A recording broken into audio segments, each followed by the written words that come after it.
What you got for us to start with?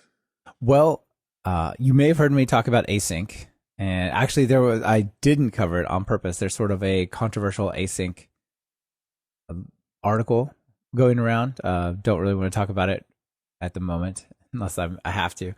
But I do want to talk about my favorite async thing, which is Unsync, Unsync, Unsync. Okay. Yeah. So I feel like the Python core developers should look at this and say, you know what? We massively overcomplicated all the asynchronous parallel capabilities of Python. Let's create a unifying API that like is the one simple way that you can do things. And if you need to dig into the details of the other ones, that would be great. They haven't done that yet.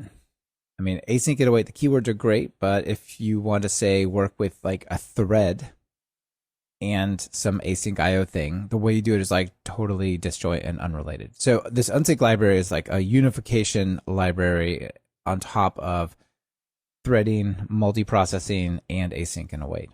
So I've talked about that a bunch of times, and it's sweet. I'd love to see Python just adopt something very similar to that API internally. Anyway, there's a cool article called "Making a Trading Bot Asynchronous Using Python's Unsync Library" by Matt Gosden. Oh, And it just nice. walks, yeah, it's cool. It just walks you through a somewhat realistic example of creating something that does trading. And in order to do it, it has to go and, it talks to different web services and some databases and whatnot. Now, all these are simulated with a function call to a time.sleep call, right? One of the things you'll see a lot of people when they do like these performance analyses and stuff is they'll have some async code and it's hitting up against some other thing, and that other thing has a performance limit that is like near near what it can handle anyway, and so you can't get a big boost out of it. So this kind of like puts that to the side. Says like we're not going to actually talk to another thing because maybe that thing is slower than we can handle, or who knows. We're just going to go and simulate slowness by sleeping, right? So it actually Yeah. walks you through some different ways of doing things. It has a synchronous version and the async and await version using Unsync. I don't know if there's intermediate. I can't remember if there's intermediate versions in this tutorial about having just a pure threaded version, right? But it's mostly about taking the synchronous version and making it unsync. So it's nice because it's a somewhat realistic example. It's not as it's not as much of a realistic example as some of the scenarios, or it's not as ideal of an example as some of the other scenarios. Like, for example, if I need to web scrape 100 different websites, right, you can do that 100 times faster by just like kicking them all off and getting it back and not really waiting because all the work is happening distributed elsewhere. But it's still a pretty realistic example of doing some different things. It would be fun to hear it talk about scalability more, like how much, right? It's like we've got a couple. I think it's doing three things. It's like, look, we could do these three things quicker, but like, what is the limit? Like, how far can you push it? Because I Yeah. think you could push it quite far actually with what they're doing. One And thing I would like, yeah, go ahead, Brian. it, it's just hard to know when if sleeps are representative as well.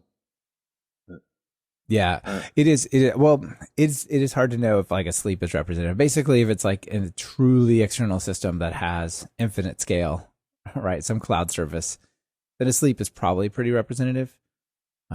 Like whatever you're doing is not going to affect it. But if it's say like a database, right? If I'm doing 10 requests against the database versus one, maybe the database can't handle it and it slows down to what like two or three queries at a time would be. Like there's things like that, right? Where it hits a limit. But if the thing you're talking to totally scales and sometimes it does, sometimes it doesn't.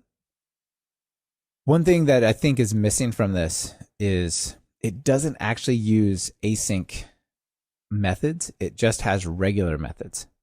So this is really an interesting thing, right? So it's like, okay, we're going to put unsync on it.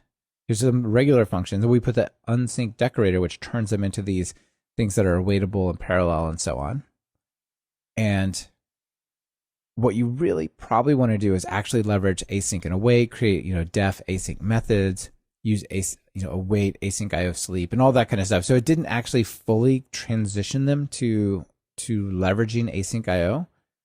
But what I think is interesting about that is it still got much better with Unsync. And what's cool is like it said, okay, well, these are not async methods. So we're going to have to use threads, but let's just fire them off with threads anyway. And because the time.sleep releases the GIL, just like a network call would, it still kind of works. So it's kind of neat that like it wasn't fully converted over, but Unsync still made it better in the same way that you would expect. Interesting. Yeah. Yeah. So anyway, a cool example of someone talking about Unsync was not me. Except for right now, reviewing it.